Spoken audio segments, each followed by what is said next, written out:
ভারতের বিপক্ষে মাঠে নামছে রোনান সুলিভানের বাংলাদেশ। আর এই ম্যাচের আগে সর্বশেষ যে খবর জানা গিয়েছে, বাংলাদেশের তারকাকে নিয়ে এখন ভীষণ দুশ্চিন্তায় পড়েছে ভারতীয় যুব দল। ভারতের বেশ কিছু ইউটিউবার থেকে ম্যানেজমেন্ট, এমনকি সমর্থক গোষ্ঠী সবার চোখের ঘুম হারাম হয়ে গিয়েছে একটা নামে।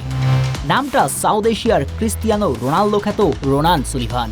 ভারত তার দুর্গকে কিভাবে বাংলার এই বাঘের কাছ থেকে বাঁচিয়ে রাখবে তা নিয়ে এখন ভীষণ চিন্তিত তারা। ফুটবল মাঠে বাংলাদেশ ভারত ম্যাচ মানেই থাকে বাড়তি উত্তেজনা। সিনিয়র ফুটবলের সর্বশেষ হামজা সমিতদের কল্যাণে ভারতকে হারিয়েছিল বাংলার বাঘেরা। তবে হামজার পর এবার রোনানের পালা বাংলার বিজয় কাব্য লেখার।